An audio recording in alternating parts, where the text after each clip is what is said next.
जोर नगर में करम सिंह नाम का एक आदमी रहता था। उसका ट्रांसपोर्ट का काम था। वह बहुत ही घमंडी था।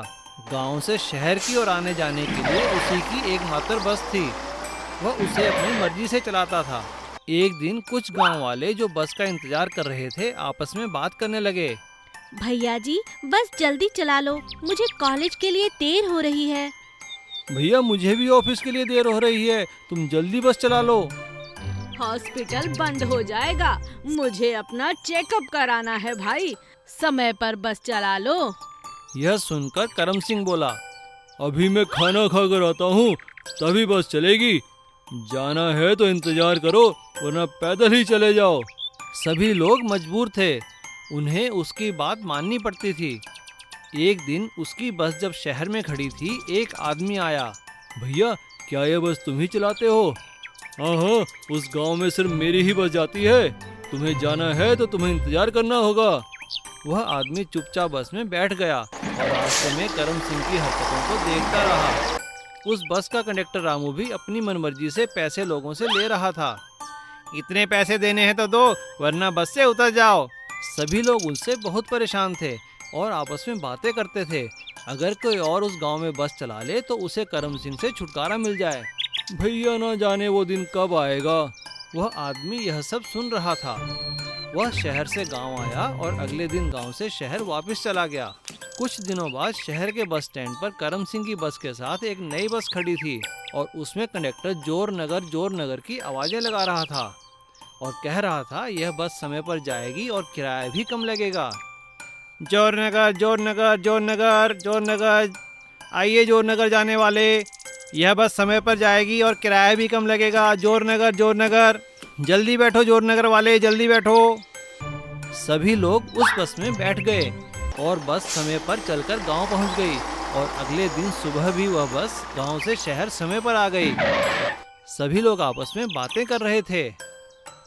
आज मैं सही समय पर कॉलेज पहुंच गई हूँ। हाँ, मैं भी आज ऑफिस में समय पर पहुंच गया हूँ। यह देखकर करम सिंह को बहुत बुरा लगा और वह उस आदमी के पास गया।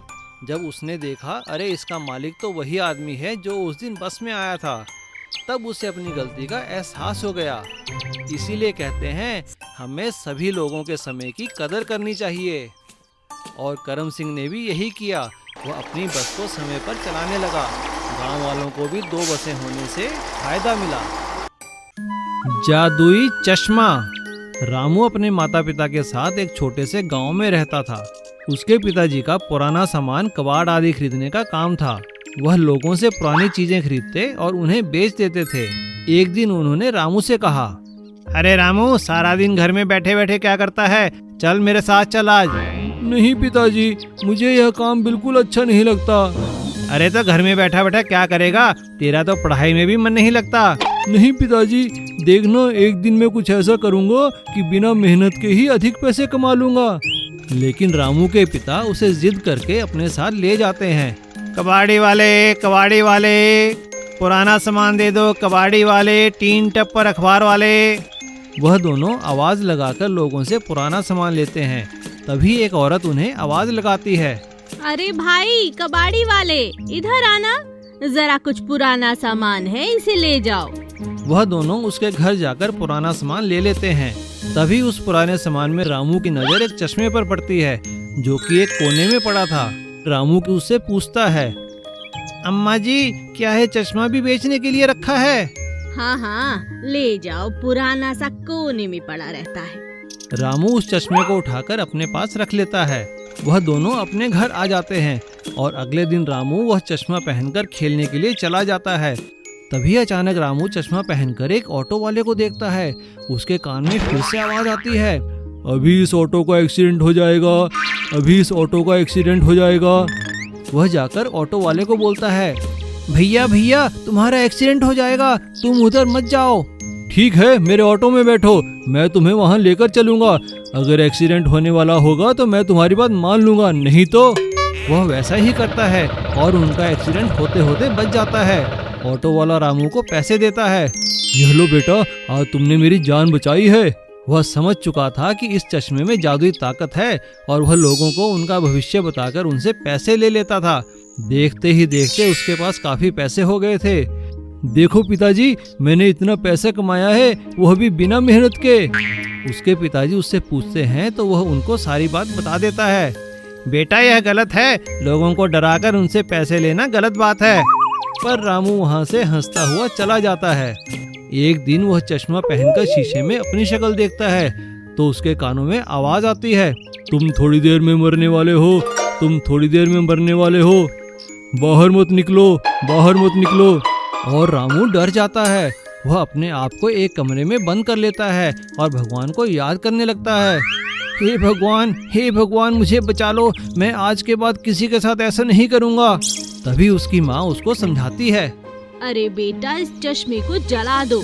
आज तक जितना पैसा तुमने लोगों से लिया है उसको भगवान के मंदिर में चढ़ा दो। रामू ने वैसा ही किया और वह सुख से रहने लगा। इसीलिए कहते हैं मेहनत से कमाया हुआ धन ही असली धन होता है। गहना चोर। आंगनपुर गांव में रामपाल अपने परिवार के साथ रहता था। वह एक कंपनी में सेल्स का काम करता था। उसे अपने काम के सिलसिले में गांव-गांव, शहर-शहर घूमना पड़ता था।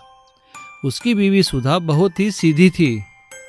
एक दिन रामपाल ने अपनी बीवी से कहा, सुधा, मैं कुछ दिनों के लिए काम से बाहर जा रहा हूँ, तुम पीछे से ध्यान से रहना। तुम फिक्र मत करो जी, मैं और पिंकी पीछे से आराम से रहेंगे। क्यों बेटा पिंकी? हाँ मम्मा। अगले दिन सुबह रामपाल अपने काम के लिए निकल जाता है। रास्ते में उसे उसका पड़ोसी वीरपाल मिलता है। अरे भाई रामपाल, सुबह सुबह कहाँ जा रहे हो? अरे वीरपाल, कैसे हो? मैं काम के सिलसिले में कहीं बाहर जा रहा हूँ, तुम पीछे से जरा ध्यान रखना। हाँ हाँ, तुम निश्चिंत होकर जाओ, मैं हूँ ना यहाँ पर। और रामपाल बस पकड़कर अपने काम के लिए चला जाता है। उस दिन दोपहर को जब सुधा घर में काम कर रही होती है तभी दरवाजे पर कोई आता है। कहिए भाई साहब, क्या काम है? नमस्कार बहन जी, मेरा नाम महेश है और मैं कंपनी की तरफ से आया हूँ। हमारी कंपनी सोना चमकाने वाला एक पाउडर बनाती है, उससे आपके पुराने गहने भी नए गहनों की तरह चमकने लगेंगे। यह सुनते ही सुधा सोचने लगती है, वैसे भी तो मेरे गहने काफी फीके पड़ चुके हैं। भाई साहब, इस काम में कितने पैसे देने होंगे? अरे बहन जी, कंपनी के प्रचार के लिए हम यह काम मुफ्त में कर रहे हैं और हम आपके गहने भी कहीं नहीं लेकर जा रहे। सुधा उस आदमी की बातों में आ जाती है और अंदर से अपना सोने का हार और बाकी गहने लाकर उसे दे देती है। आदमी उन गहनों पर पाउडर लगाने लगता है और सुधा से कहता है, बहन जी, एक गिलास पीने को पानी मिलेगा? हाँ हाँ भैया, अभी लाती हूँ। जब सुधा पानी लेकर आती है तब वह गहनों को कपड़े से साफ कर कर कहता है, आप इन्हें इसी कपड़े में बंद रखिए, मैं कल फिर आऊँगा, कल इनकी चमक सही हो जाएगी। वीरपाल अपने घर से खड़ा खड़ा यह सब देख रहा होता है और वह वहाँ आकर सुधा से पूछता है, नमस्कार सुधा बहन, यह आदमी कौन था? सुधा उसे सारी बात बताती है। बहन जी, जब यह सुबह आए तो आप मुझे बुला लेना। अगले दिन सुबह वह आदमी महेश सुधा के घर आता है। बहन जी, लाइए वह गहने, आज मैं उन्हें पूरी तरह चमका दूंगा। सुधा सभी गहने लाकर देती है और वीरपाल अंदर छिपा हुआ सब देख रहा था। बहन जी, एक गिलास पानी पिला दीजिए। जैसे ही सुधा अंदर पानी लाने जाती है, महेश बिल्कुल वैसे ही नकली गहने अपने बैग से निकालकर बाहर रख देता है और असली गहने अपने बैग में डाल देता है। तभी वीरपाल निकल कर आते हैं और उसे पकड़ लेते हैं और सुधा पुलिस को फ़ोन कर बुला लेती है। पुलिस चोर को पकड़कर ले जाती है। इस तरह वीरपाल की चतुराई से रामपाल के गहने चोरी होने से बच जाते हैं। सीख, एक अच्छा और सच्चा पड़ोसी हमेशा ही हमारे काम आता है। दयालु रिक्शा वाला। अमुक शहर में पारस नाम का एक रिक्शा वाला था। वह रिक्शा चलाकर अपने परिवार का पेट पालता था। वह बहुत ही आलसी और सुस्त था। एक दिन उसकी पत्नी ने कहा, अजी, सोते ही रहोगे या काम पर भी जाओगे? हाँ हाँ, जाता हूँ, मेरे बिना कौन सा पूरा शहर रुका हुआ है। यह कहकर वह रिक्शा लेकर बाहर निकल पड़ा और उसने रिक्शा स्टैंड पर अपना रिक्शा खड़ा कर दिया। लेकिन वह हमेशा की तरह अपने रिक्शे पर सोया ही रहता और अगर कोई सवारी आती तो? अरे भैया, बाजार तक चलोगे? नहीं नहीं, रिक्शा खाली नहीं है। अरे मगर खाली ही तो है। तुम देख नहीं रहे, मैं इसमें सो रहा हूँ। जाओ कोई दूसरा रिक्शा देख लो। ऐसा कहकर वह काफी सवारियों को भगा देता और एक आध को ही लेकर चलता। लेकिन अपनी इस आदत के अलावा वह एक अच्छे दिल का इंसान भी था। अगर वह किसी को घायल या किसी को बीमार अवस्था में देखता तो उसे तुरंत रिक्शा में बिठाकर हॉस्पिटल लेके जाता। उस समय वह इतनी तेज रिक्शा चलाता कि मानो रिक्शा उड़ रहा हो।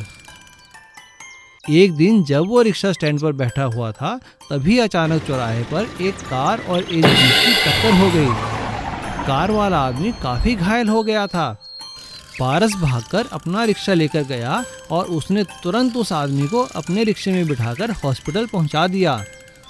तभी डॉक्टर ने बाहर आकर पूछा, हमें इसके लिए खून चाहिए, आप मेरा खून ले लीजिए। और पारस ने अपना खून देकर उस आदमी की जान बचाई और चुपचाप वहां से अपना रिक्शा लेकर चला गया। काफी दिन बीत गए। वह अपनी आदत अनुसार रिक्शा स्टैंड पर सोया हुआ था। तभी एक बड़ी गाड़ी आकर उसके पास रुकी। उसमें से एक आदमी उसके पास आया। अरे रिक्शे वाले भैया उठो, रिक्शा खाली नहीं है, जाओ यहाँ से।